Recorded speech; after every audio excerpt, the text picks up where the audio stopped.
दोस्त दोस्तों आज का हमारा जो वीडियो है वो है आधारित कहानी के ऊपर कि हिंदी कहानी में कौन सी कहानी सबसे पहली कहानी के रूप में मानी जा सकती है और कौन सी कहानी को हम पहली कहानी के रूप में नहीं रख सकते हैं।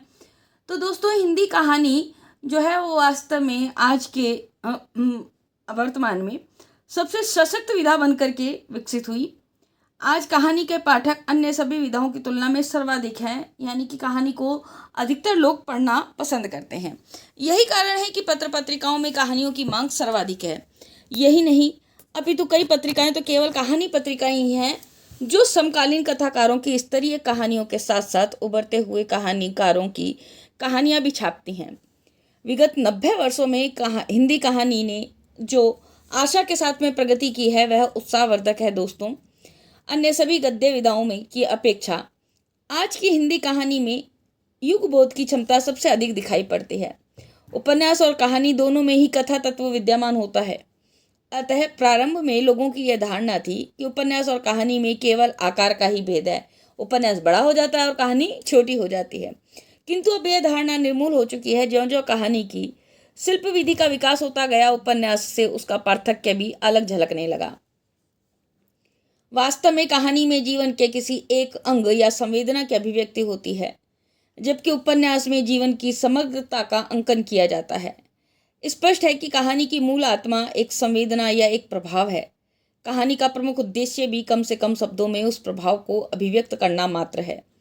ब्लेट्ज हेमिल्टन ने कहानी की परिभाषा देते हुए लिखा है, the aim of a short story is to produce a single effect with the greatest economy of words.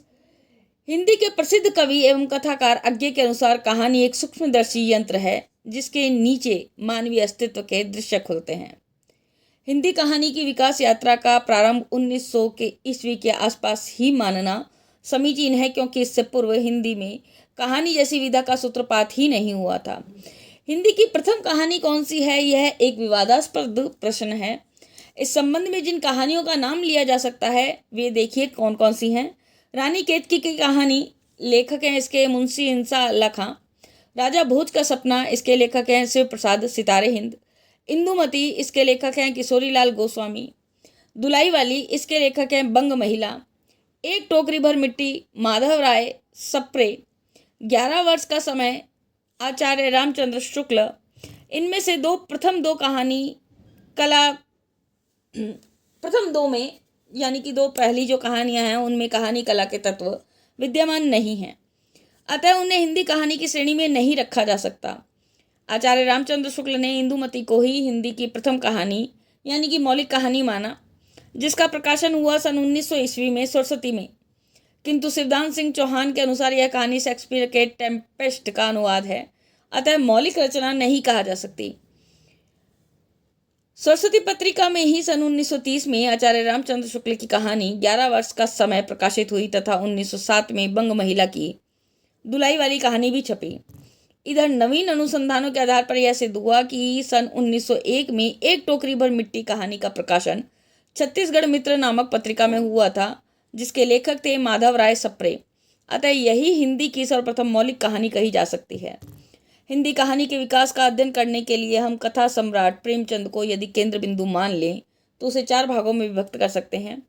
Premchand पूर्व हिंदी की कहानी, प्रेमचंद युगीन हिंदी कहानी, प्रेमचंदोत्तर हिंदी कहानी और नई कहानी।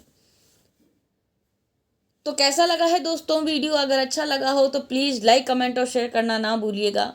चैनल को भी सब्सक्राइब करना ना भूलिएगा। आज के लिए धन्यवाद। नमस्कार।